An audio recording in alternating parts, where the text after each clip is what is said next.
All the way to the left. There we go.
Good evening.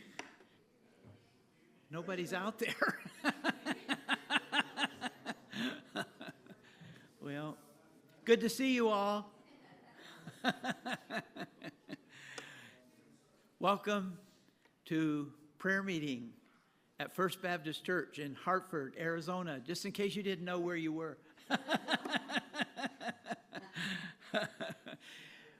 We're going to sing some songs as we get started this evening, and our theme tonight is the cross. So we're going to begin by singing 132, 10,000 Angels.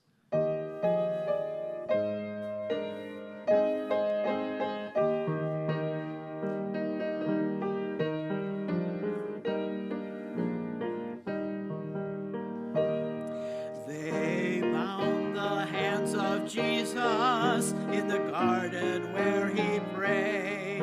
They led him through the streets in shame. They spat upon the Savior, so pure and free from sin. They said, crucify him, he's to blame. He could have called 10,000 angels to destroy the world and set him free. He could have called 10,000 angels, but he died alone for you and me. Upon his precious head they placed a crown of thorns. They laughed and said, behold the King. They struck him and they cursed him and mocked his holy name. Alone he suffered everything. He could have called 10,000 angels to destroy the world and set him free. He could have called 10,000 angels, but he died alone for you and me. When they nailed him to the cross, his mother stood nearby. He said, woman, behold thy son. He cried, I thirst for water, but they gave him none to drink. Then the sinful work of man was done. He could have called 10,000 angels to destroy the world and set him free. He could have called 10,000 angels, but he died alone for you and me. For those just coming in, hymn number 132, the fourth stanza. To the howling mob he yielded, he did not for mercy cry. The cross of shame he took alone. And when he cried, it's finished, gave himself to die. Salvation's wondrous plan. He could have called 10,000 angels to destroy the world and set him free. He could have called 10,000 angels, but he died alone for you and me. Praise God. He was faithful to the very end. We're going to turn over to back just a couple pages to 127. Alas, and did my Savior bleed? This is a little bit different tune than what often we sing, but I think you're familiar with it. Alas, and did my Savior bleed?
open us in prayer tonight, please?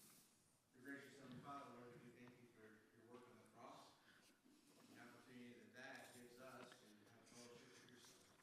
Pray that you'll use our time together this evening, that it might be pleasing in thy sight. In your precious name. Amen. Amen. Praise God for the work of the Lord Jesus in our behalf.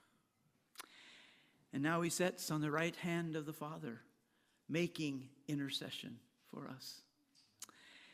Let's turn over to number 120. Calvary covers it all.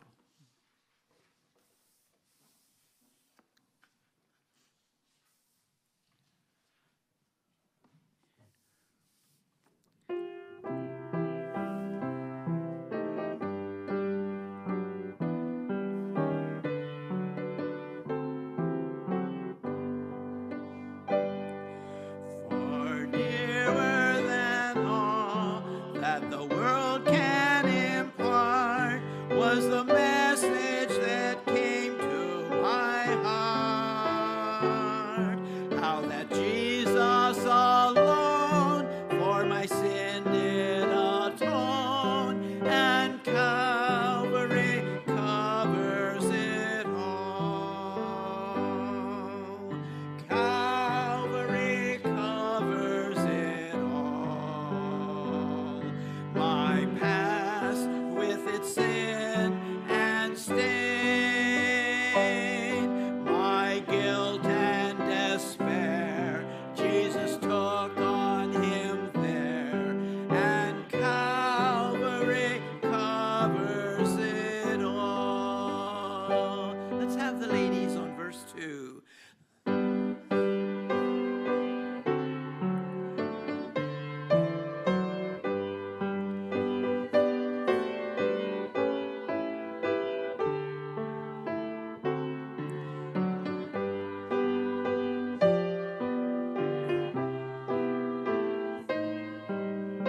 Calvary covers it all.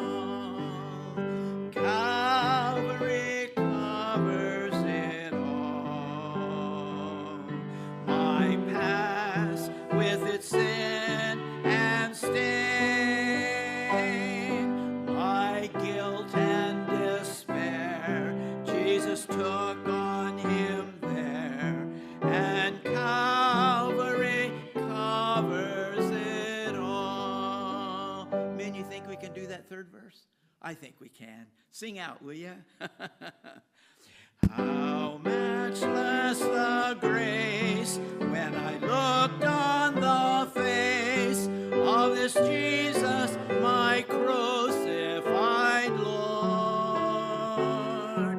My redemption complete, I then found at his feet, and Calvary covers it all. Calvary covers it all. My past with its sin and stain, my guilt and despair, Jesus took on him there, and Calvary covers it all. The work is complete. It's done. Finished. Not another thing needs to be done. And it never needs to be repeated. He never needs to die again because it's all finished. It is finished, he cried from the cross. One last song tonight, number 118, The Way of the Cross Leads Home. Let's stand up and sing that one.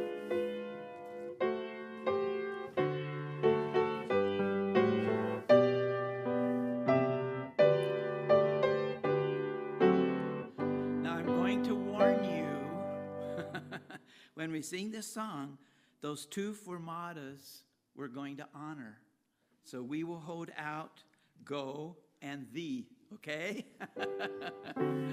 Just a little warning. Here we go.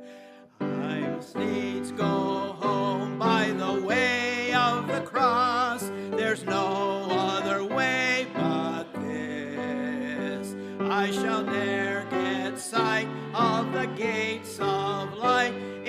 the way of the cross I miss.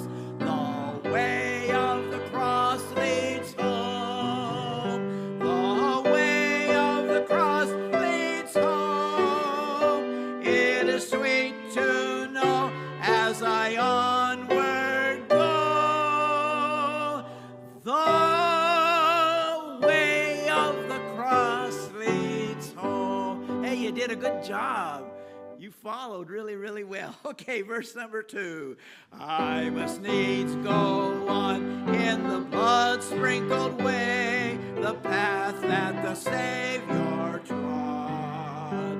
If I ever climb to the heights sublime, where the soul is at home with God, the way of the cross leads home. The way of the cross leads home. It is sweet to know as we onward go.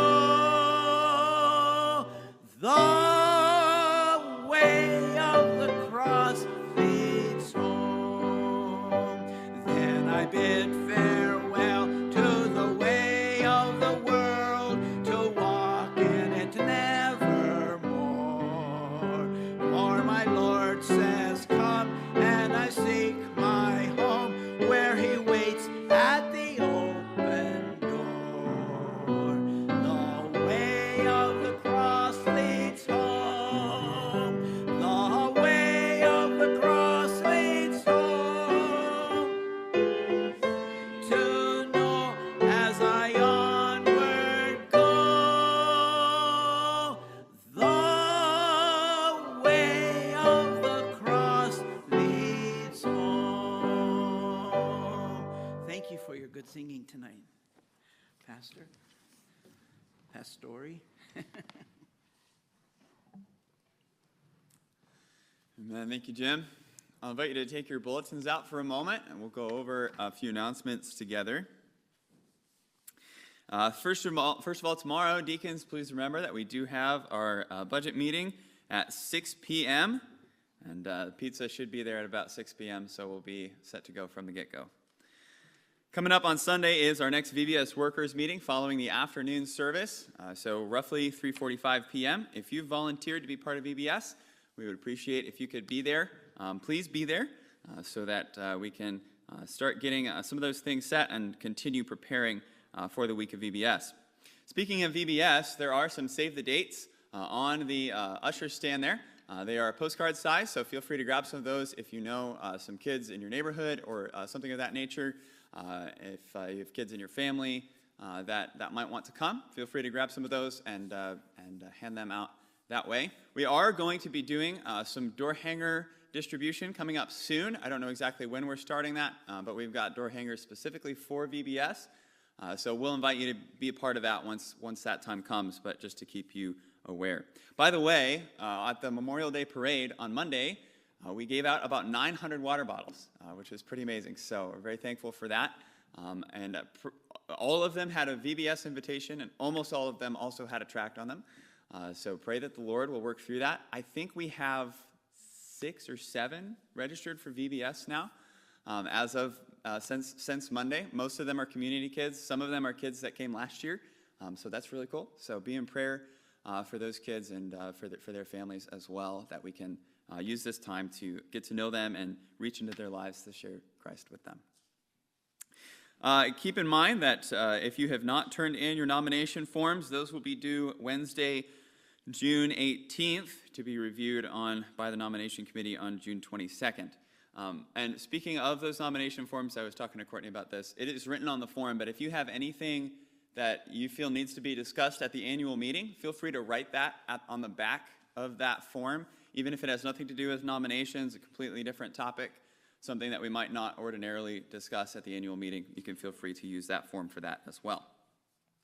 We would love your help in caring for the church property. If you're willing and able to mow our lawns this summer, there's a sign-up sheet in the entryway. You can sign up by week throughout the summer, and we would appreciate your help with that if you're willing. As I mentioned, we do have all the equipment needed for that, so if you have any questions, you can talk with Mike Pitts about that.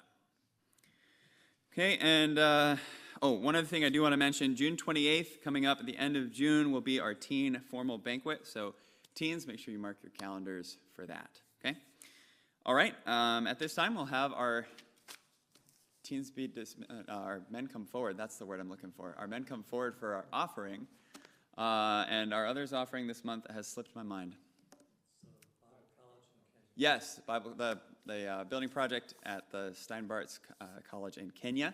I'm going to ask Mike if you'd come pray for our offering this evening. Let's pray. Father, we thank you for what you've allowed us to contribute this month so far for this good cause over in Kenya. We ask your blessing on tonight's offering, and that when we send it over, that you use it wisely and for things that they desperately need to get that Bible college going. We ask these things in your name. Amen.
Amen.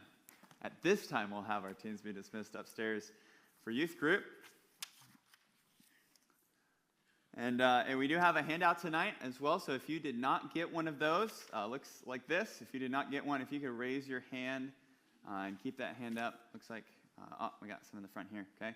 A couple, one upstairs, two upstairs, just one upstairs. Okay, just one upstairs in the sound booth. We'll be having a discussion tonight based on Sunday morning's message. I think this is actually the first time we've had a discussion on the Sunday morning message. Usually it's either the afternoon message or, I guess it has been the morning message in the past, but just not from Proverbs. But I wanted to take some time to meditate on this a little bit more as we consider godly friendships, because I think that kind of bleeds over into a lot of conversations that the New Testament has to say about what we call discipleship. So that's a little bit of a spoiler alert, but we'll get there. We'll get there when we get there. So let's go ahead and start by turning to Proverbs chapter 1. Proverbs chapter 1. We'll work through some of the passages that we looked at on Sunday. Kind of the main 3 or 4 passages here. So Proverbs chapter 1, and let's go ahead and we'll begin with a word of prayer. Father, we're thankful that we can come together tonight and discuss your word. I pray that as we consider these passages and meditate on what your word says, that your spirit would enlighten our hearts and our eyes to see the truth of your word and how it applies to our everyday lives, Lord, how it applies to us, even as we go from here tonight. And even as we spend time with the people who are already here tonight, I pray that you give us wisdom in these things, even as we seek you and seek to fear you and honor you, Lord. And I do pray these things in your name. Amen. All right, Proverbs chapter 1, we will begin reading in verse 10. We'll read through verse 19 together so you can follow along. My son, if sinners entice thee, consent thou not. If they say, come with us, let us lay wait for blood. Let us lurk privily for the innocent without cause. Let us swallow them up alive as the grave, and whole as those that go down into the pit. We shall find all precious substance. We shall fill our houses with spoil. Cast in thy lot among us. Let us all have one purse. My son, walk not thou in the way with them. Refrain thy foot from their path. For their feet run to evil, and make haste to shed blood. Surely in vain the net is spread in the sight of any bird, and they lay wait for their own blood. They lurk privily for their own lives. So are the ways of everyone that is greedy of gain, which taketh away the life of the owners thereof. So the first question I'll pose to you, first two questions, I suppose here. Number one, why is it important to choose your friends wisely? And second, what happens if you choose the wrong friends and influences? So I'll give you a few minutes to discuss that with the people around you. If you want to move to be closer to someone or further away from someone, probably just closer to someone, you can feel free to do that. But let's take a few minutes and discuss number one on your handout there.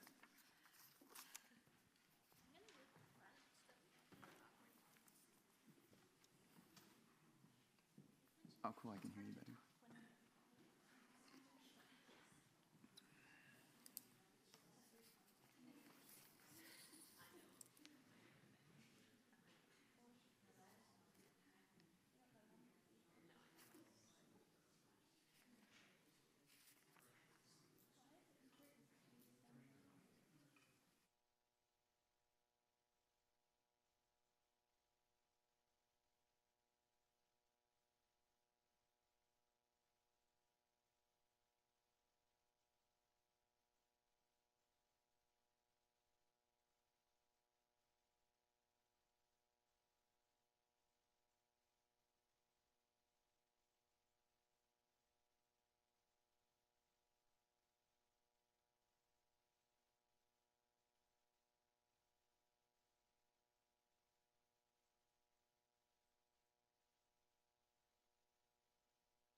All right, question number one. Why is it important to choose your friends wisely? We've got a couple of microphones here today.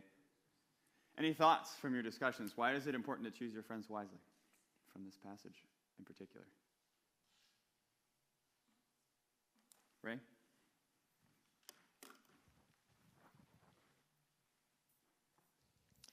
Well, your friends can exert a pressure on you. We're debating if it's peer pressure or some other. Yeah. But it's a pressure because you want to please them. Yeah. You don't want to alienate them to do what they're doing. Right. And if they have the wrong moral code behind them, they can lead you astray. But on the same time, on the flip side, they could encourage you also. But in light of Proverbs here, that's friends who would lead you astray if you're not careful. Yeah, definitely. Good. Other thoughts?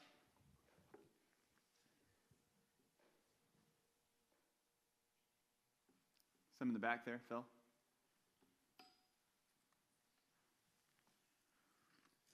Our human nature, we adapt to our surroundings, so we're going to try to fit in. And when we're in a crowd of good Christian influence, we're going to adapt and try to become more Christ-like. Whereas when we're surrounding ourselves with bitterness or anger, it's going to rub off on us as well. Right. Yeah, absolutely. Yeah, that's definitely true. Okay. How about the second part of this? What happens if you choose the wrong friends and influences? This is kind of obviously some overlap here, but go ahead, Don. I'm sorry, can I go back to the first one? Yeah. If you go back up to verse, even up to into 3, it says to receive the instruction of wisdom, justice, and judgment and equity, to give subtlety to the simple, to the young man knowledge and discretion. In verse 5, a wise man will hear and will increase learning, and a man of understanding will attain unto wise counsel. So while it doesn't necessarily directly talk to friends, it's saying he will hear. And so choosing wise friends, then he will hear those things, and it will help the simple-minded, and it will help them gain knowledge and understanding based on those, then obviously going to your second part, obviously leads to evil. Right. Right. So part of why we seek to choose friends wisely is because we want to pursue wisdom in our lives and live a life that honors the Lord, and kind of hard to do that if we're surrounded by influences who are not walking with the Lord. Other thoughts on the second part of that? What happens if we choose the wrong friends and influences?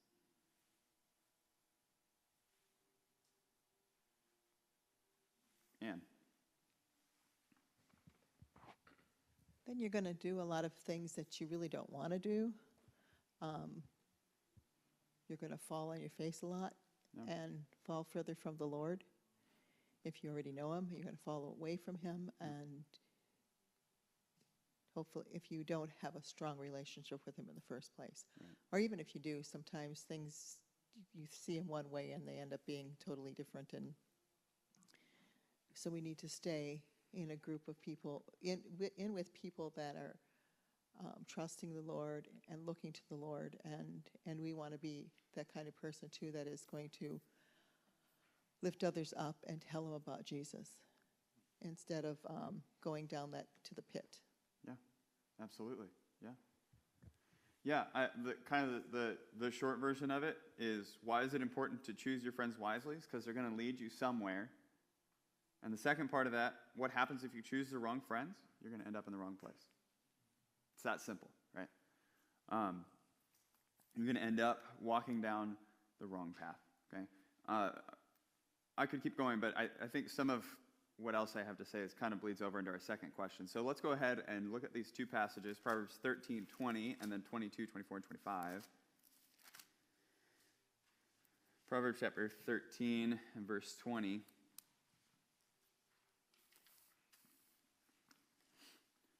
Proverbs 13:20, he that walketh with wise men shall be wise, but a companion of fools shall be destroyed. And then chapter 22, verses 24 and 25. 22, 24, and 25 says, make no friendship with an angry man, and with a furious man thou shalt not go, lest thou learn his ways and get a snare to thy soul. So, between these two passages, first of all, how do your friends change you? And second, what do the words learn and walk indicate about this change? Okay, go ahead and discuss those three questions for a few moments.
All right, so from Proverbs 13:20 and 22, 24 and 25, a couple questions. First of all, how do your friends change you? What are some things you discussed in your group? Mike.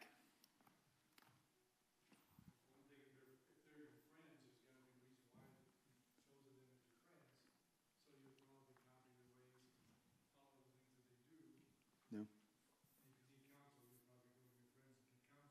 Yeah, that's a good point, actually. So you're maybe copying your friends, but even if you need counsel, you're probably going to go to them, right? You need help.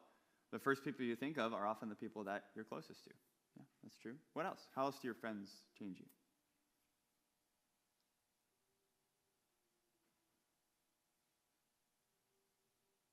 Any thoughts? John. Sometimes they help you, get you motivated to serve the Lord. Yeah. Yeah, a godly friend will do that, right? Will motivate you to serve the Lord. Yeah.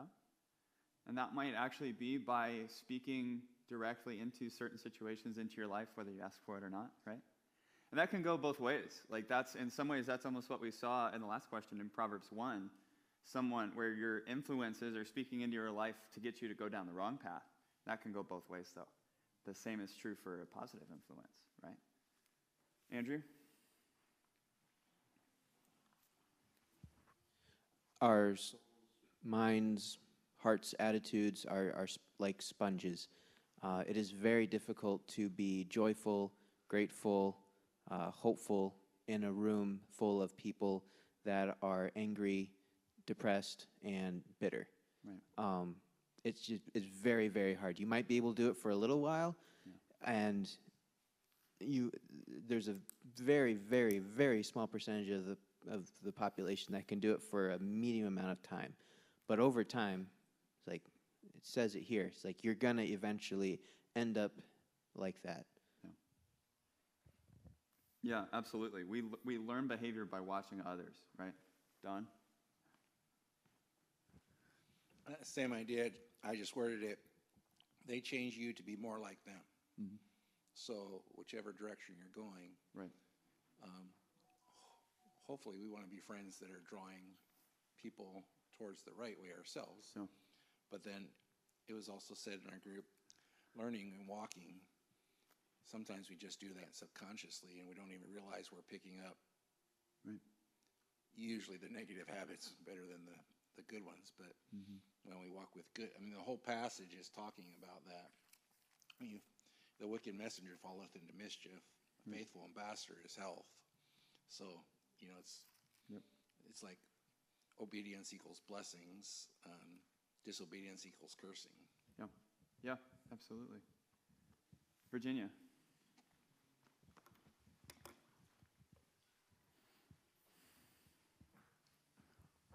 We didn't really talk about this, but I was just thinking that learning is more of a gradual process. Right. When you think about your children learning, you know, it's over their growing up years.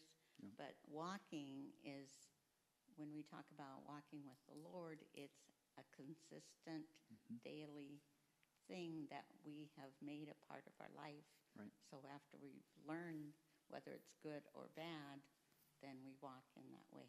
Right. Yeah. Yeah, and in both of those, there's this ongoing process, right? Learning and walking they are ongoing words that whatever it is, whether it's positive influence or even negative influence, we might not even think about it in the moment.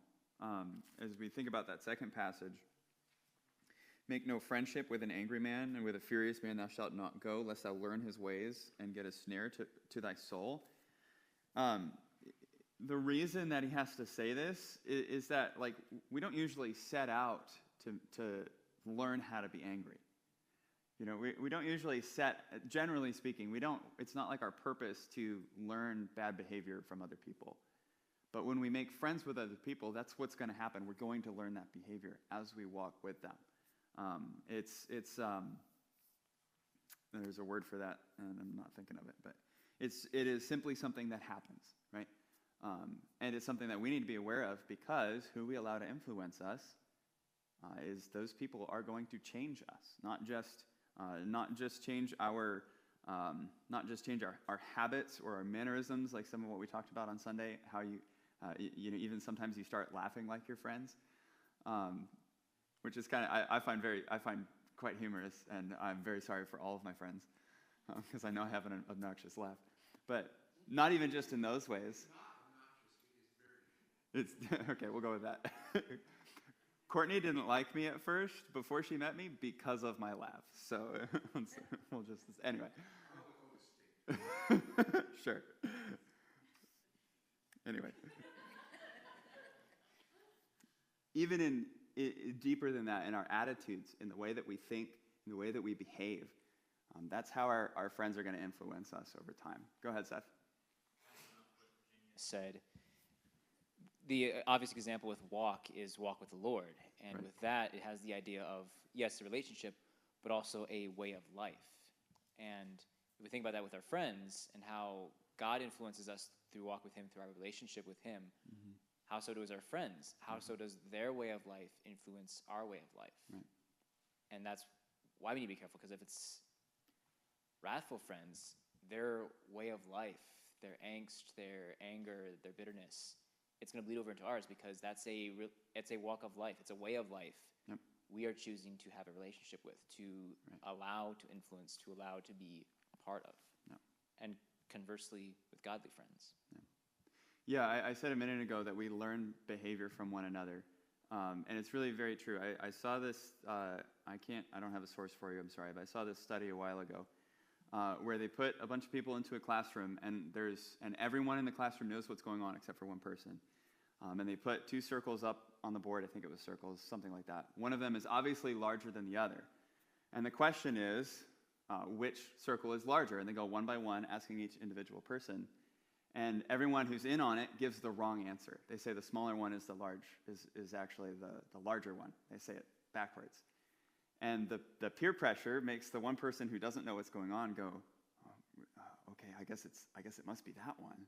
Must be the bigger one, must actually be the smaller one. And it's like this peer pressure, and most people will actually go with what they know is the wrong answer because everybody else has given the wrong answer.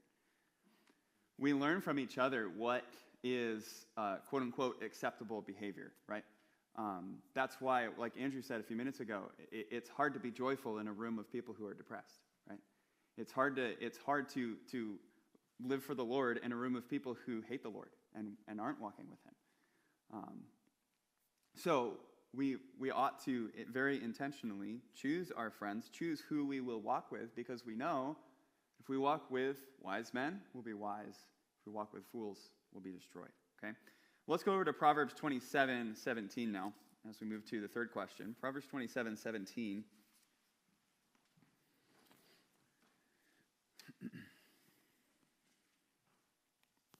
Proverbs 27:17 says, "Iron sharpeneth iron, so a man sharpeneth the countenance of his friend." Countenance, the idea is like personality. In this case, we can take that to mean the actual person, that it is the sharpening of the actual friend that is happening, okay?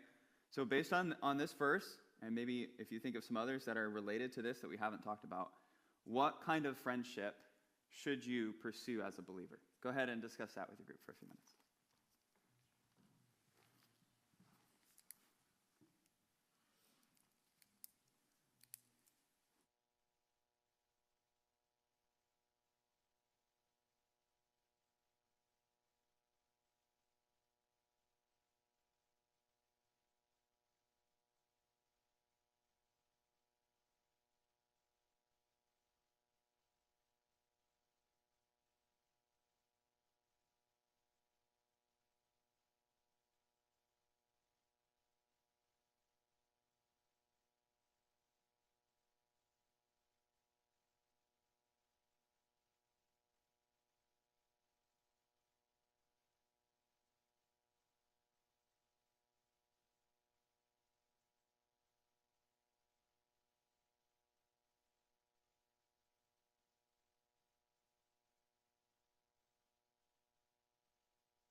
iron sharpeneth iron, so a man sharpeneth the countenance of his friend. What kind of friendship should you pursue? Don't just say iron sharpening iron friendships. Be more specific than that. Mike? You took my answer away. Well, I wrote down that choose a friend whose strengths are your weaknesses, so that that you can learn from them and that you can grow and fix the weaknesses by following his strengths. Yeah, there's a complementary aspect to a good friendship, right? Where, Lord willing, it goes both ways, even that their strengths help your weaknesses and your strengths help their weaknesses. Yeah. Seth? Oh, yeah, Mrs. Harris, go ahead. So what kind of friendship should you pursue? Yeah. Okay, so I have a friend that I grew up with, and I chose not to pursue or always be around her, because when you have a friend that keeps disagreeing or not believing what you're saying, or you know, she's going to keep praying to Mary, or you know, it's I'm not going to keep talking to her every day and keep doing things with her if she keeps knocking down Christianity. You know, Sure. It's one thing if she keeps asking questions and she's listening and she's learning, but she's actually mocking God the other way. So I choose not to pursue her. I mean, I'm still available for her, but that's a very strong statement here. Yeah. Yeah. Justin, and then Phil. For the runners in here, it's like having a runner partner. And when you run together, there's days when you don't want to run, but they're like, come on, we're going to go run. And then it's always vice versa. There's days you want to run and they don't, and you go out. And by working together, they get better. Yep. Yeah, absolutely. I can attest to that personally. My first year in grad school, I ran with Jeremy Fatma, who some of you know. His personal best over 5 miles is 3.5 minutes faster than mine. That made me a whole lot better of a runner after running with him for a semester. Phil? There's a line in business: you never want to be the smartest man in the room, and that kind of applies here too. Surrounding yourself with people who have a little more knowledge than you, that are studying, that are growing, but are also humble enough to be willing to, work with you. Surround yourself with people who actually know what's going on. Yeah, absolutely. Don, over here, along with that, as you get down here, seeking people that you know are more mature in their walk with the Lord is kind of what that comes down to, right? Yeah, go ahead, Don. I think it's obviously you're looking for friends that are going to help you improve. Yeah. But I think you mentioned this on Sunday is that, we use a sharp knife and we find that pleasant, but we're not the knife and we're not the sharpener. Yeah.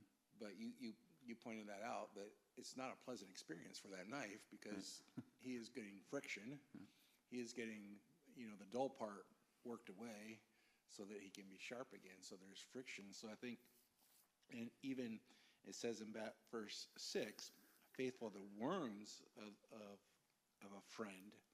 So I think it's having that we need to pursue the friendships that we need, and we need to have the character to be able to follow through. Yep.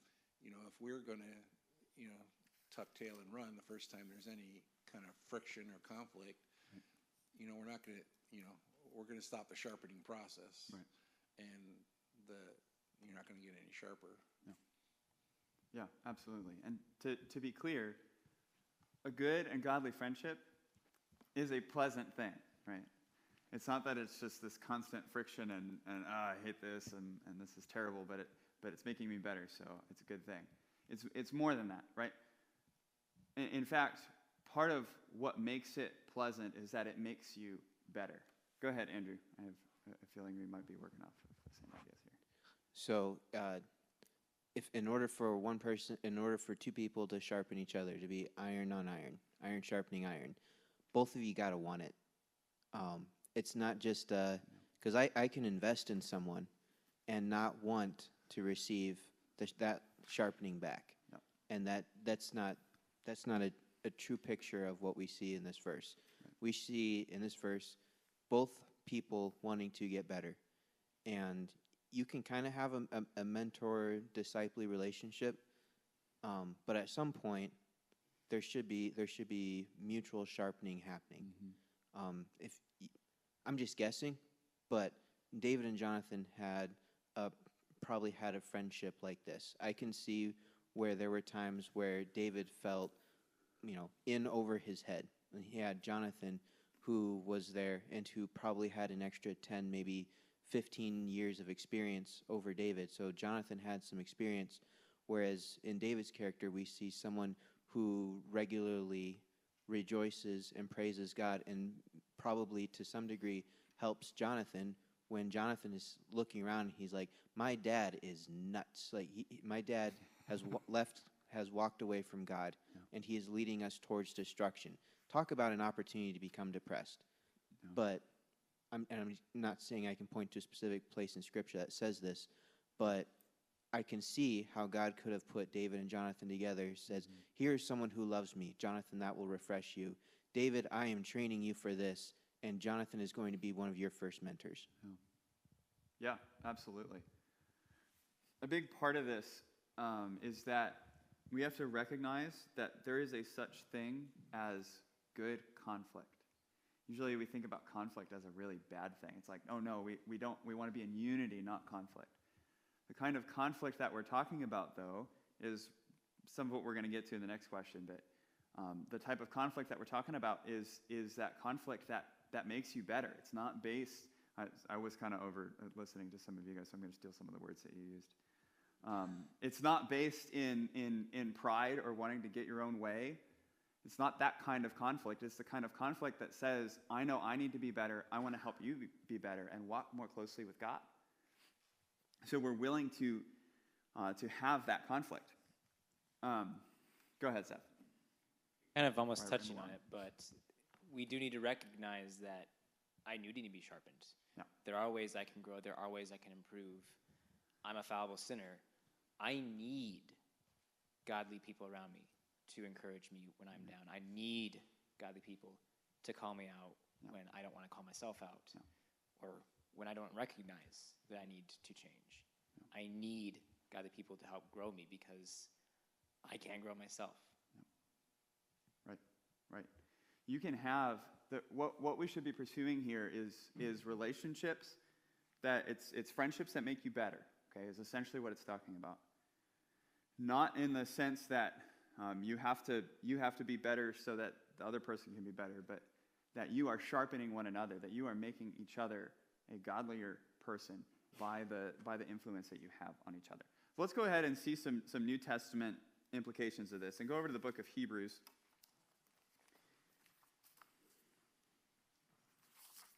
Hebrews chapter 3 and chapter 10. Oh, wrong way.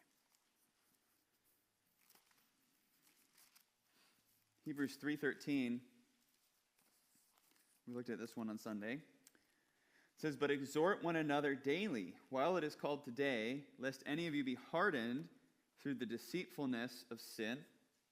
Okay, and then chapter 10, verses 24 and 25. "And let us consider one another to provoke unto love and to good works, not forsaking the assembling of ourselves together, as the manner of some is, but exhorting one another, and so much the more as ye see the day approaching." Okay? Question is, as New Testament believers, how should you pursue this kind of friendship? What does it specifically look like to pursue this kind of friendship, this kind of iron sharpening iron relationship within the body of Christ? Go ahead and discuss that for a few moments.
All right, so looking at Hebrews 3 and 10, how should you pursue this kind of iron sharpening iron friendship as a believer in Jesus Christ? What does that look like in our day-to-day lives today? Mike. One thing I think that it means that you need to have close contact with your friend. Yeah. You need to know him you need to know him close enough so you can recognize when you need to exhort him and when you need to pull him out of impending sin. Because if you don't recognize the signs, and nobody recognizes the signs, then he's just going to slip deeper and deeper, and it's like in a big hole until you don't have enough rope to get him out. Yeah, we need to be in a place in our relationship with the people around us where we can exhort, we can confront, and seek to encourage one another towards the Lord. Yeah. What else?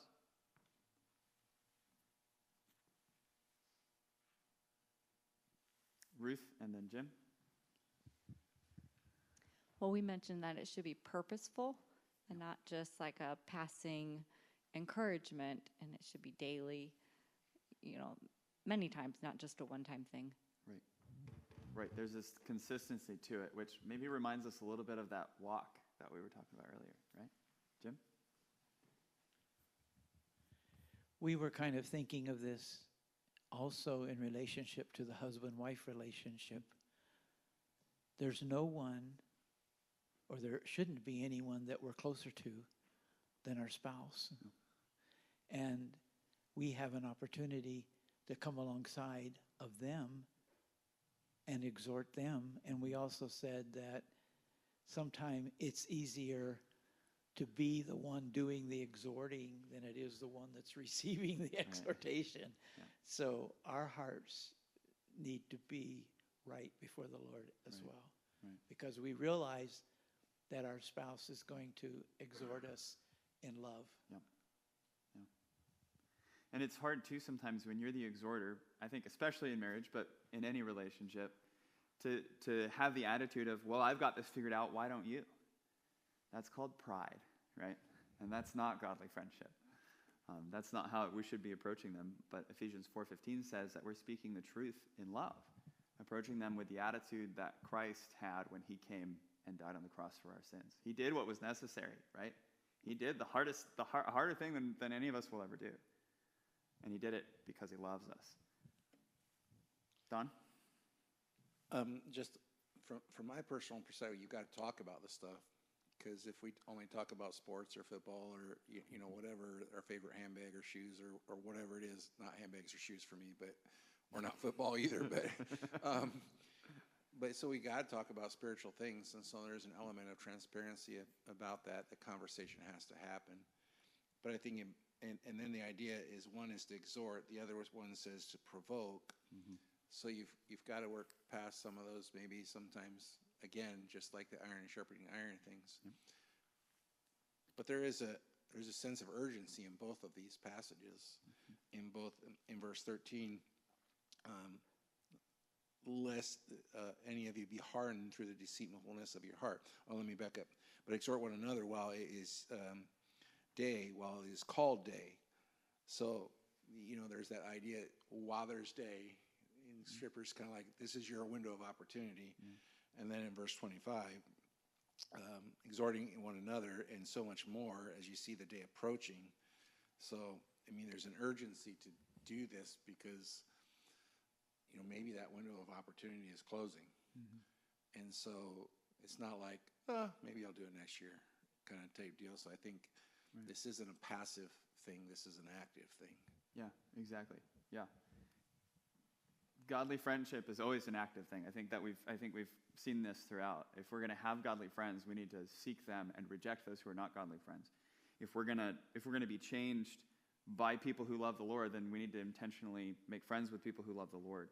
This iron sharpening iron, again, is that same idea, that it is an intentional pursuit. It's something we're doing on purpose every day. Go ahead, Andrew. Always be asking for wisdom in how you go about interacting when it comes to sharpening, and also You got to be ready for people to be upset with you to some degree.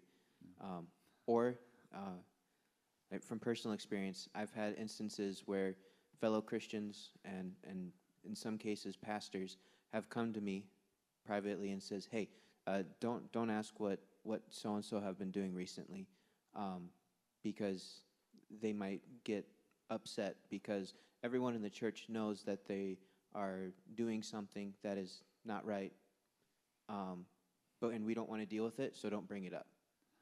And like, but like here it says to talk about those and not, and again asking for, regularly saying, Lord, how do I address this wisely? How do I address it kindly? How do I address it in love? And at the same time, you're going to have to be ready for when people don't appreciate it. Yeah. And you're like, okay, Lord, they didn't appreciate you either. Help me to have the right attitude about it, but also to be able to both receive the exhortation, but then also be able to give it in a way that reflects you well. Yeah, exactly. This is going to, seeking this kind of friendship is going to lead to stepping on some toes, because you are purposefully pursuing friendship that both makes you better and the people that you're in relationship with better, which we don't always want that. Even if you are seeking an iron sharpening iron kind of friendship, there's still going to be times and moments where you go, I really don't want to hear what I'm doing wrong today. But we need to be ready to. We need to be ready to obey the call to even reach into others' lives and do this. Okay. Other thoughts on this? Yeah, Jim. I just had a simple thought, but if we want godly friends, we've got to be godly. Mm-hmm. Yeah. And that's where we need to start. Yeah. And I believe that the Lord will allow it to grow from there. Absolutely. We should probably wrap up here. The last question, kind of a bonus question, because I knew we wouldn't really have time to discuss it. But what does this mean for friendships with unbelievers, or we could add to that unbelievers or Christians who are not walking with the Lord? Proverbs 22 said, make no friendship with an angry man. And other passages are saying similar things. So does that mean that we should just completely avoid people who are not walking with God and shut them out of our lives? Well, if they're believers, we're called to exhort one another daily. We're called to gather. We're called to provoke unto love and good works. And I think God tells us these things because he knows that we're going to mess up sometimes. When it comes to unbelievers, they need the gospel. They need to hear about Jesus. So there's some nuance here, okay? Those who are unbelievers or not walking with the Lord, no, they should not be allowed influence in your life, right? If someone is walking down this path and you know you need to be walking down this path, don't follow them. But that does not mean that that you cut off all ties with them.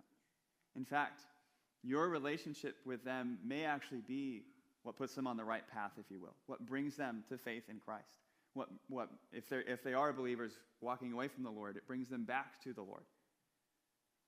But it has to be in such a way that we are not allowing them to influence our lives, but rather are seeking to influence them and bring them to the Lord. So there's some nuance there. Feel free to think about that question and discuss that as time goes on. It's important to think about these things as I think as believers, like I mentioned at the beginning, this has really strong implications for the idea of making disciples. As we think about the local church, we're not just here to gather together, sing some songs, hear some preaching, and go home. Those are vital aspects of what we do. But there is some steps sometimes that I think we miss, that church is not just what happens within the four walls of this building. I know there's more than four walls, but you know what I mean. Church is what happens even beyond that as we interact with one another, as we walk throughout our lives together. The way that the New Testament calls us to live as a church is to walk together, right? That it is that exhort one another daily. Well, it's called today. Not exhort one another when you gather on Sunday and Wednesday, but exhort one another daily. As we walk through this life together, we are to be a consistent and constant influence in each other's lives, sharpening one another to make us stronger and more effective tools in the hands of our God. Okay. So think about those things. Hopefully this has been a profitable discussion for you, but let's go ahead and close with a word prayer here. Father, we're thankful that we can discuss your word. I pray that you would give us guidance to seek godly friends and to be intentional about godly friendships, Lord, that we might lead lives that are more honoring to you and that we might encourage others to do the same. And we pray these things in your name.